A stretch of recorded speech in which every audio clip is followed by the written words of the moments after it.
Hello friends, welcome to my channel সুপ্র কি বাণী। এখন আমি হিন্দি ফিল্ম চন্দু চ্যাম্পিয়নের ট্রেলার রিয়াকশন করতে চলে এসেছি, যেটা গতকাল বেরিয়ে গেছে নাডিয়াদওয়ালা গ্র্যান্ডসন্সের অফিসিয়াল ইউটিউব চ্যানেলে। এই ফিল্মটার ডিরেক্টর হচ্ছে কবির খান। এখানে লিড কাস্টে আছে কার্তিক আরিয়ান, এছাড়াও আছে বিজয় রাজ, যশপাল শর্মা সহ আরো অনেকে। তো কেমন লাগলো এই ট্রেলারটা, এই সবকিছু তোমার সাথে শেয়ার করবো। So why are we waiting for, let's start with the video. Trailer নিয়ে বলার আগে আমি একটা কথা অবশ্যই বলবো, যখন এই ফিল্মটার ফার্স্ট লুক বা পোস্টার এসেছিল সেখানে কার্তিক আরিয়ানের ফিজিক্যাল ট্রান্সফরমেশন নিয়ে কিন্তু প্রত্যেকেই কথা বলেছিল এবং সোশ্যাল হ্যান্ডেলসে পুরো একটা ঝড় বয়ে গেছিল কার্তিক আরিয়ানকে নিয়ে। এবং আজ ট্রেলারটা দেখার পর আমি পুরোপুরি শিওর যে কার্তিক আরিয়ান নিজের বেস্ট হয়তো এই ফিল্মের জন্যই দিয়েছে।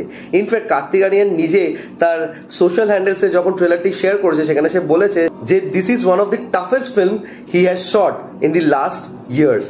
এবং এটা বোঝাই যাচ্ছে যখন ফিল্মের ট্রেলারটা আমাদের কাছে এসছে। তো ট্রেলারটি 3 মিনিট 15 সেকেন্ডের কাছাকাছি বানিয়েছে। ট্রেলারটা একটু বড় করা হয়েছে, তবে ট্রেলারের মধ্যে বোঝাই যাচ্ছে এখানে প্রি ইন্ডিপেন্ডেন্স থেকে ইন্ডিপেন্ডেন্স অব্দি একটা টাইম লাইনে গল্প বলা হবে, যেখানে অনেকটাই গ্যাপ থাকবে। মানে একটা মানুষের চাইল্ডহুড, তার অ্যাডাল্টহুড এবং তার ওল্ড এজ, তিনটে ফেজেই তাকে দেখানো হবে। এবং সেই চরিত্রটা প্লে করছে কার্তিক আরিয়ান উর্ফ চন্দু, যাকে চন্দু চ্যাম্পিয়ন হিসাবে কিন্তু খচানো হতো। এবং সেটার রিজনটা তোমরা যখন ট্রেলারটা দেখবে বুঝতে পারবে। তো সে কিভাবে নিজেকে দাঁড় করায় এবং কিভাবে নিজের জন্য স্ট্যান্ড নেয় এবং কিভাবে পরিস্থিতিতে সারেন্ডার না করে যে নিজের একটা আত্মসম্মানকে সে সামনে নিয়ে যায়, সেই নিয়ে হচ্ছে গল্পটা।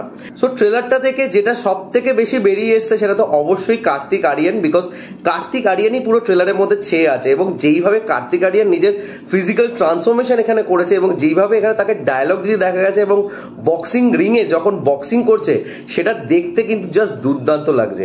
পুরো ট্রেলারের মধ্যে একটা ইয়েলো টিন্ট রাখা হয়েছে, মানে বোঝা যাচ্ছে ফিল্মটা একটা যেহেতু টাইম লাইনকে কেন্দ্র করে তৈরি করা হয়েছে, তো সেই একটা ভিন্টেজ লুক ট্রেলারের মধ্যে আমি পাচ্ছি। তো ফিল্মের মধ্যেও সেটা থাকবে এবং ইউলিশ টিনটা কিন্তু দেখতে বেশ ভালো লাগছে। ওয়ার সিনসগুলো ভীষণ গ্র্যান্ড ভাবে দেখানো হয়েছে। তার সাথে সাথে আমি বলবো যে এখানে যে ক্যারেক্টার্সগুলোকে রাখা হয়েছে সেই ক্যারেক্টার্সগুলোর একটা স্ট্রং হোল্ড আছে চন্দুর লাইফের ওপর, সেটা পুরোপুরি এই ট্রেলার থেকে এভিডেন্ট। এবং দুটো চরিত্র অবশ্যই ভাবে একটা মার্ক রাখবে, সেটা হচ্ছে বিজয় রাজের চরিত্র অ্যান্ড যশপাল শর্মার চরিত্র। তো দুটো চরিত্র নিয়ে আমি ভীষণভাবে এক্সাইটেড আছি। তার থেকেও বেশি এক্সাইটেড আছি কার্তিক আরিয়ানকে দেখানোর জন্য, বিকজ কার্তিক আরিয়ান কিন্তু এরম টাইপের চরিত্র এর আগে কখনোই করেনি। বলাই যেতে পারে যে কার্তিক আরিয়ান যেরকম টাইপের ফিল্মস করে এসছে সেখান থেকে একদম আলাদা বেরিয়ে এই ফিল্মটা সে করছে।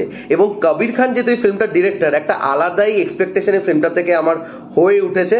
And I am pretty much sure যে এই ফিল্মটা সেই লেভেলেই হবে, because Kabir Khan as a director তাই কিন্তু কোনোভাবে সন্দেহ করা যায় না, সে কিন্তু ফিল্ম মেকিংটা খুব ভালোভাবে জানে এবং সে প্রত্যেকটা অ্যাক্টার্সকে এমনভাবে অ্যাক্টিং করায় তার ফিল্মের মধ্যে যে তার একটা আলাদাই প্রেজেন্স আমরা ফিল্মের মধ্যে বুঝতে পারি। সেটা নিউ ইয়র্কে জন আব্রাহাম হোক, সলমান খান বজরঙ্গি ভাইজানে হোক, বা রিসেন্টলি 83 বেরিয়েছে সেখানে আমাদের রণবীর সিং হোক।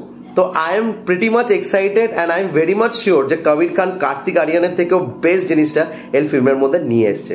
তো ফিল্মটা থিয়েট্রিক্যাল রিলিজ পাচ্ছে 14th June 2024 অনওয়ার্ডস। তো তোমরা যা যা ট্রেলারটি দেখেছো প্লিজ কমেন্ট করে জানিও তোমাদের কেমন লেগেছে।